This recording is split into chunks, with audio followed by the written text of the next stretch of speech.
Hey everyone, it's Ferdinand, the cardboard stacker, and here with Gil Hova, the president of.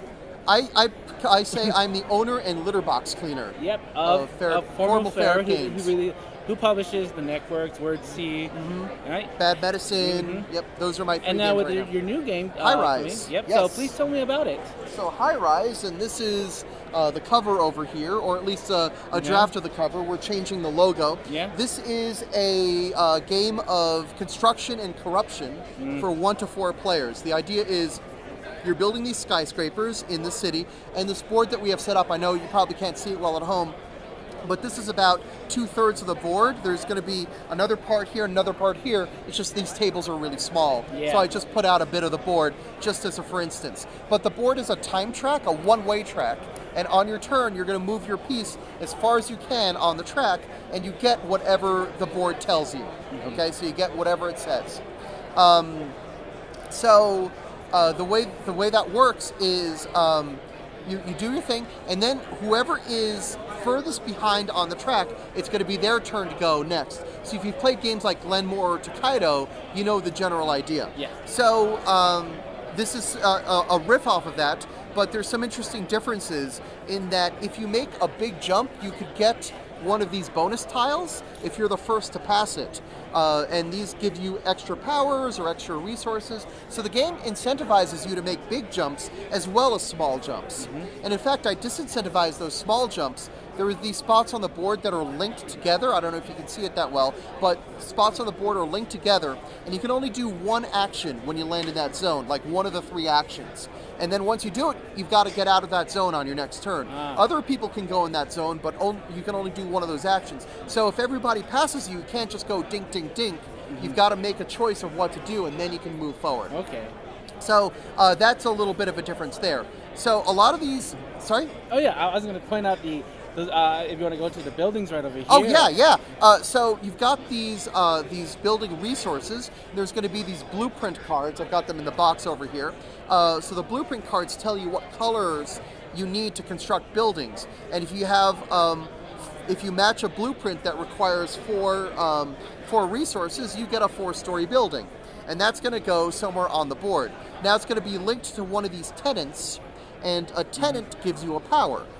This one gives you this actuary firm power. I'll explain what it does, but this is on a card, so this is going to trigger at a certain condition, a certain point. In this case, when you build, and then once you build, you flip it over, and then at the start of the next round, you unflip it, and you get this power next round. Now, there's some other cards. This one says it's a one-time use, so you're only going to be able to use this action once, and then you discard it. But this one gives you VP directly, so it's pretty powerful. And then there's some powers like this one over here. That's just an immediate power. This one says you're going to draw floors out of the bag until either you choose to stop or draw 2 of the same. And if you do that, bad things happen. And it's called a casino. So, of course, I tried, and we're in a casino right now. So, so it's all very, very thematic. Now, you see, we got this little dinky 4-story building, but you can build taller. This here is a 10-story building, and we got like a 14-story building. And again, these are just prototypes, yes? Yeah, these are prototype bits. We are going to have plastic stands, though they're not going to be these gaudy colors. They're going to be much nicer colors. But they have to be plastic stands because plastic stands, you see, are nice. As I say that, plastic stands are nice and stable. You know, assuming that that you just put it down, they stand and they don't fall over easily. You know, we tried punchboard stands, and those fell over if you looked at them. Okay. So these are actually pretty sturdy if we put them in these nice big plastic stands, and that's why we do it. The buildings are not going to be rectangles. They're going to be cut to contour, so they're going to look really, really nice. And the artist by Kwanchai Moria. Of course. So he's amazing. Yeah, very good. The board, and again, you can't really see the board that well. This board is just graphic design layout now. Kwanchai is going to have art for it, hopefully within the next week or so, and that's going to look amazing. Kwanchai is just an amazing artist. So I didn't even mention the best part of the game. When you land on a certain area, you do the action, and a lot of times you can boost the action for corruption. Oh. So you can take corruption to do more and more stuff, but at the end of the round, at the end of the game, bad things happen if you have too much corruption. Of course. Yeah. So it's a game of managing corruption, but it's not like a Cleopatra or High Society.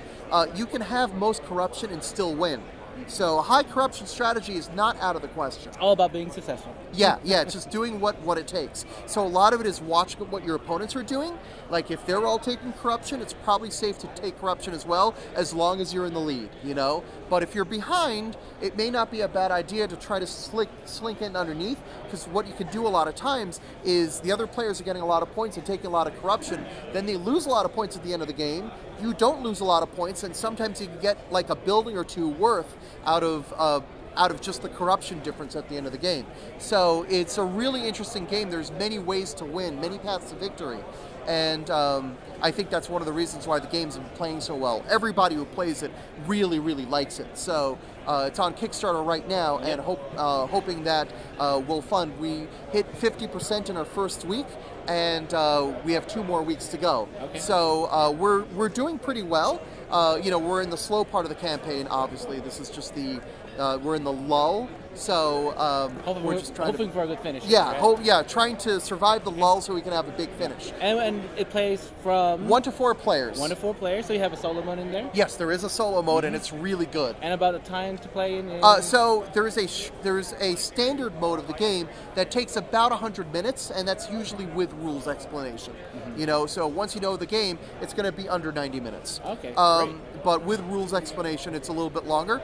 But that's the 2-round game where everybody goes around the board twice. You can have a full 3-round game that will be about 150 minutes. And that is an epic way to play the game, and it feels really good because you can do strategies that you can't do in the shorter game. And it really justifies it holds up. It's worth the 150 minutes, Yeah. So it's really, really good. But if you don't have that, you can always play the standard mode, and the standard mode is really good also. Okay, great. So I put a lot of work into making sure every mode of the game plays really, really well. Nice. Yeah. Well, thank you for showing me High My Rise. pleasure. My and pleasure. I'll go ahead and add a link to the description below so you can go ahead and look at it. This is a project that you'd like to support. Please do, yes. So thanks, Gil, for joining me. Thanks so much. Yes. Bang, yes. And enjoy your stay here at GAMA. And I'll be happy the to. Peppermill, yeah. Yeah, Okay. you as well. Okay, thanks. Bye.